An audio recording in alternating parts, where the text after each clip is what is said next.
講都由鄭伊健拍埋阿 sa 蔡卓妍主演嘅嗰部新戲《我老公唔生性》，上映短短2個星期，喺內地嘅票房就已經破天荒咁突破咗1200萬，都算得上係近年嚟港產小成本愛情片入邊表現最出彩嘅一部啦。呢一日我約兩位主角帶埋成班台前幕後嘅工作人員齊齊出嚟舉行咗一場慶功宴。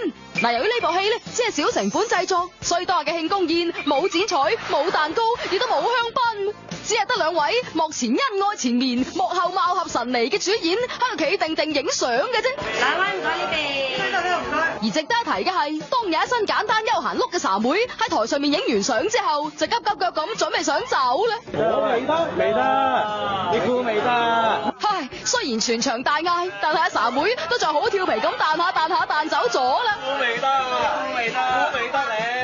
睇嘅阿傻妹咁鬼馬嘅樣，真係同戲入邊嗰個古靈精怪、計仔多多嘅 Yoyo 一模一樣啊！而話口都未完，阿 sa 戲入邊嘅老公伊面就攞住一抽桔仔同埋一支雞毛掃上台，為要頒翻個最襟撈老婆大獎俾阿 sa。我覺得佢都幾襟撈嘅，真係。第一件事佢喺外邊冇變啦，咁你娛樂圈都幾複雜咧，但係佢都出到嘅。呢啲桔咧食咗嗰啲葉咧，就攞去沖水沖下涼，咁就係出年好好運㗎啦。哇！收到伊面咁有心思嘅禮物，sa妹都要禮尚往來，佢係送翻一大卷嘅保鮮紙俾阿伊面，祝佢青春常駐，永遠保鮮喎。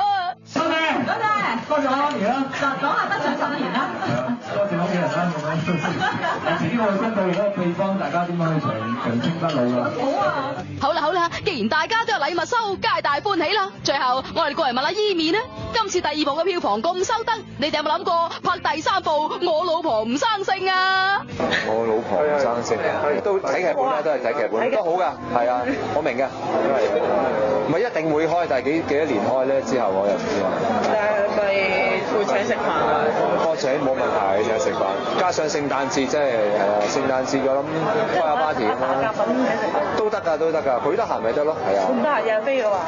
係佢咁㗎啦，成日扮忙㗎，我都係啊。